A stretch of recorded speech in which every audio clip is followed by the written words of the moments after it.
Hello friends, so this is Priya and welcome back again with another reaction video. So आज का reaction video जो है वो again engineer Mohammad Ali Mirza के ऊपर होने वाला है। एंड जो आज का टॉपिक है कुरान किताब ए इलाही the last revolution towards humanity. तो चलिए देखते हैं जो इंजीनियर मोहम्मद अली मिर्ज़ा हैं क्या ह्यूमैनिटी के बारे में बताते हैं, कौन सारी चीज़ें जो हैं, बहुत सारी चीज़ें वो बताते हैं, बहुत सारी चीज़ें अच्छी चीज़ें बताते हैं। तो चलिए आज का वीडियो देखते हैं एंड जो इनके कहने का मतलब वो समझने की कोशिश करते हैं। एंड गाइस, अभी तक आप लोगों ने मेरे चैनल को सब्सक्राइब नहीं किया तो चैनल को सब्सक्राइब कर लीजिएगा एंड बेल आइकन को हिट कर दीजिएगा ताकि नोटिफिकेशन आप लोगों को मिलता रहे। तो चलिए वीडियो स्टार्ट करते हैं। Let's start. वल्लाहु यासिमुका मिनन नास, और अल्लाह आपको लोगों के शर से बचाएगा। यानी लोगों के डर से या लोगों के नाराजगी के खौफ से आपने हक बात कहने से नहीं शर्मा, आपने हक बात कर देनी। बुखारी मुस्लिम में तो यहां तक आया, अम्मा आयशा कहती हैं कि हुजूर इस्लाम तो हक बताने में कोई बखील नहीं थे। अगर आपने कुरान से कोई आयत छुपानी होती तो सूरह तहरीम की आयत वो छुपा लेते, जो नबी इस्लाम की बीवियों के हवाले से वह नबी इस्लाम ने अपने ऊपर शहद हराम कर लिया था। लेकिन आपने तो अच्छा, हमारे यहाँ पे बरेलवी मकतब के लोग और अहले तशय्यो ये समझते हैं कि कुरान की वो आयात जिनमें अल्लाह ने अपने नबी के ऊपर बज़ाहिर गुस्सा फरमाया है या गज़ब का इजहार किया है, ये गज़ब पंजाबी वाला नहीं, अरबी वाला, नाराजगी का, इन आयात का दर्स देना ही हराम है, बार शरीयत के शुरू में लिखा हुआ है। हालांकि हमारे पास सबसे बड़ा सबूत कि इस कुरान का राइटर मोहम्मद रसूलुल्लाह नहीं बल्कि ये अल्लाह की तरफ से नाजिल हुई है, वो आयात हैं जिन आयात में नबी इस्लाम के साथ इस लेवल की गुफ्तगू हुई है। कुल इन्नी अखाफु इन असैतु रब्बी अज़ाब यौमिन अज़ीम, नबी तुम फरमाओ कि अगर मैंने भी अपने रब की नाफरमानी की तो बड़े दिन का अजाब मुझे भी आ पकड़ेगा। सर, ये अगर किताब रसूलुल्लाह ने खुद लिखी होती तो अपने बारे में ये आयत लिखते?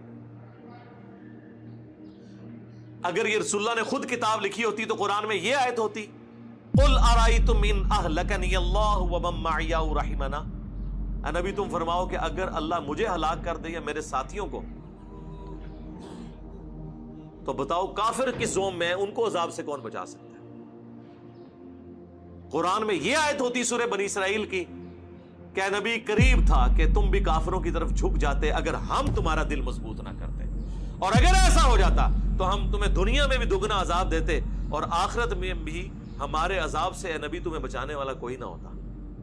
यह आयत सूरह बनी इसराइल में होती अगर इस किताब का राइटर मोहम्मद रसूलुल्लाह होते सल्लल्लाहु अलैहि वसल्लम। सूरतुल हाका में यह आयत होती कि अगर ये नबी अपनी ख्वाहिश नफ्स से कोई बात बयान कर दें जो हमने इनकी तरफ वही नहीं की है, तो हम इनका दायां हाथ पकड़ के इनकी शाहरग काट दें और कोई तुम में एक भी ऐसा ना हो जो हमें रोक सके और नबी को बचा सके, हम इनकी शाहरग काट दें। इतनी सख्त आयात कुरान की।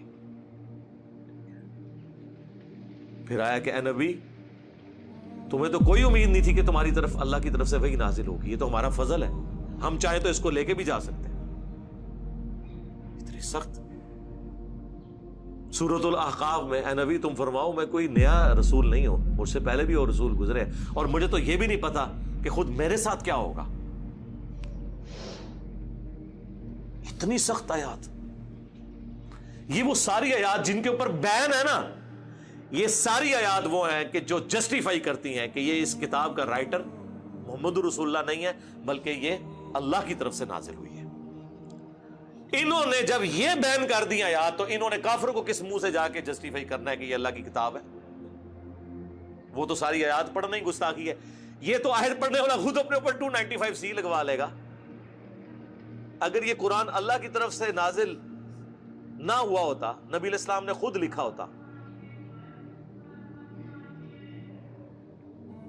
तो ये जो आयत मुबारक है, नबी तुम फरमाओ कि सूरतुल अराफ के अंदर, ना तो मैं गैब जानता हूं, अगर मैं गैब जान लेता तो खैर कसीर जमा कर लेता, ना मैं तुम्हारे नफे का मालिक हूं ना तुम्हारे नुकसान का, मैं तो खुद पाबंद हूं उस वही का जो अल्लाह की तरफ से की जाती है, मैं तो डर सुनाने वाला हूं।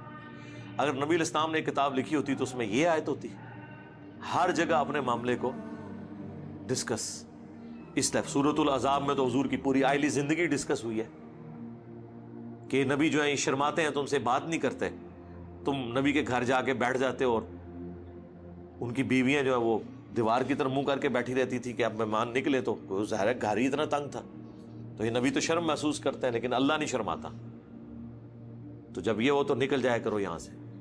ہر معاملے کے اندر, حتیٰ کہ آپ کی بیوی پہ تہمت لگی تو آپ نے قرآن کی وحی کا نازل ہونے کا انتظار کیا, سورۃ النور کا, ورنہ اپنی بیوی کے بارے میں ڈسکشن قرآن کے اندر آ جاتی. یہ ساری وہ آیات ہیں, کوئی ایک نیجے ہے جس تو جان چھڑا لو, ساری یہ سینکڑوں میں آیات ہیں جن پہ 295C لگتی ہے, جو ہم نے تعلیمات اپنے بابوں سے انجیکٹ کی گئی ہیں ہمارے اندر. ہاں, قرآن کے مقدمے میں فٹ ان بیٹھتی ہے. تو پھر سر ہم کیوں نہ کہیں کہ مرنے سے پہلے اے مسلمان کر لے اس پہ غور, کتابوں کا خدا اور ہے, بابوں کا خدا اور, کتابوں کا نبی اور ہے, بابوں کا نبی اور. بابوں کا نبی اور. مانتے تو اسی خدا اور نبی کو ہیں, لیکن ان کوالٹیز کے ساتھ نہیں جو قرآن میں آئی ہیں, بلکہ ان تعلیمات کے ساتھ جو ان کے بابا. اچھا یہ بھی نہ سمجھیے گا کہ انہوں نے نبی الاسلام کے بارے میں یہ چیزیں ڈسکس کرنے کو اس لیے گستاخی قرار دیا کہ ان کو کوئی حضور کے ساتھ عقیدت تھی. نہ نہ نہ, انہوں نے اپنی ساری چیزیں چھپانے کے لیے کیا تاکہ ایک ڈاکٹرن سیٹ ہو جائے نا.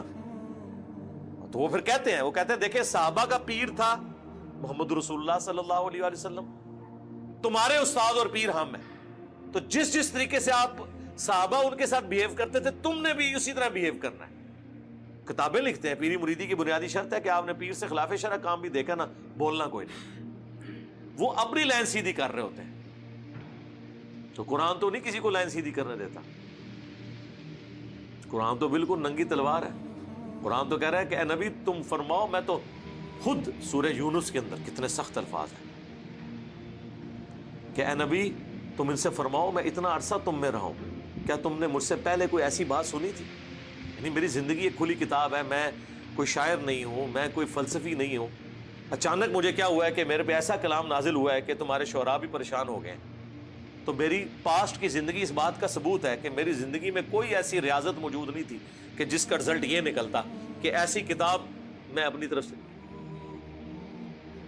اتنا عرصہ تم میں رہوں, اور اگر اللہ نہ چاہتا تو میں تم پہ تلاوت نہ کرتا. میں تو خود پابند ہوں اس وحی کا کہ جو میری طرف نازل ہوئی. اور پھر ساتھ وہ آیت آئی ہے جو سورہ یونس میں بھی آئی, سورہ الانعام میں بھی آئی, سورہ زمر میں, قل انی اخاف ان عصیت ربی عذاب یوم عظیم.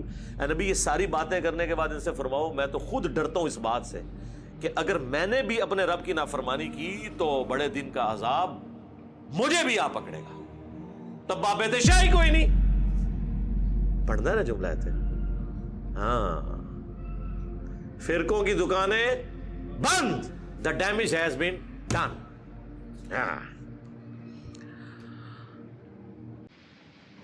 تو فائنلی فرقوں کی دکانیں بند, the damage has been done. تو ایسا تو مجھے لگ رہا ہے کہ انجینئر محمد علی مرزا کر ہی رہے ہیں کہ جو باقی لوگ کی دکانیں ہیں بابوں کی وہ ساری بند ہو جائیں گی, اینڈ ان کی جو دکان ہے وہ چالو رہیں گی. تو وہ کافی اچھی باتیں انہوں نے بتائی قرآن کے بارے میں, اینڈ کافی اچھا چیز جو ڈسکس کیا وہ بھی بتایا کہ یہ کسی کے حوالے سے لکھا نہیں گیا ہے. اگر کسی کے حوالے سے لکھا گیا ہوتا تو کافی چیزیں جو ہیں وہ لوگ اپنے حساب سے چھپا لیتے, کیونکہ بہت ساری چیزیں ایسی ہوتی ہیں جو انسان دکھاتا نہیں ہے باہر دنیا میں, تو یہ کسی کے دوارا نہیں لکھی گئی ہے. تو یہ چیز انہوں نے بتایا, اینڈ یہ اپنے حق کے لیے بولنا چاہیے, کوئی بھی ہو سامنے اپنے حق کے لیے بولنا چاہیے. یہ ساری چیزیں انہوں نے اس میں ڈسکس کری. اینڈ کبھی کبھی ایسا ہوتا ہے نا حق کے لیے بولنا کافی زیادہ کہتے ہیں نا کہ رسوائی والی چیز ہو جاتی ہے, جس میں کافی چیزیں رسوا ہو جاتی ہیں, لوگ رسوا ہو جاتے ہیں. تو یہ ساری چیزیں انجینئر محمد علی مرزا نے اس میں ڈسکس کیا, اینڈ کافی انٹرسٹنگ ویڈیو تھا. کافی فیکٹ تھے اس میں جو انہوں نے قرآن سے جو چیپٹر ہوتے ہیں جو وہ سارے ڈسکس کرتے ہیں. اس میں نیچے لکھا بھی رہتا ہے کہ کہاں سے لیا گیا ہے, کہاں سے بول رہے ہیں. تو وہ ساری چیزیں اس میں ڈسکس کی گئیں. کافی اچھا ویڈیو تھا, اینڈ کافی انٹرسٹنگ تھا. چیزیں سیکھنے کے لیے بہت ساری تھیں. اینڈ جو انہوں نے ایک لائن کہی نا کہ بابوں کی دنیا اور ہے کتابوں کی دنیا اور, وہ کافی اچھا تھا. اینڈ کہتے ہیں نا بیچ بیچ میں ہنساتے بھی رہتے ہیں, تھوڑا بہت چیزوں کو تھوڑا انٹرسٹنگ وے میں لے کے جاتے ہیں. تو ٹیچر ہیں تو ٹیچنگ جیسے ایک دم کہتے ہیں نا ٹیچنگ को थोड़े से इंटरेस्टिंग वे में मोड़ते हुए सिखाना चीज़ों को। तो ये चीज़ काफ़ी अच्छा लगा एंड मुझे इनके वीडियोज़ वैसे भी काफ़ी पसंद है। मैं बहुत सारे इनके वीडियोज़ पर रिएक्ट कर चुकी हूँ। उसकी एक प्लेलिस्ट बनी हुई है मेरे यूट्यूब चैनल पे, आप लोग चाहें तो वहाँ से जाके देख सकते हैं, पूरी प्लेलिस्ट इनकी बनी हुई है। तो guys that's it for today and guys मिलती हूँ अगले वीडियो में, तब तक के लिए बाय बाय, जय हिंद, जय भारत।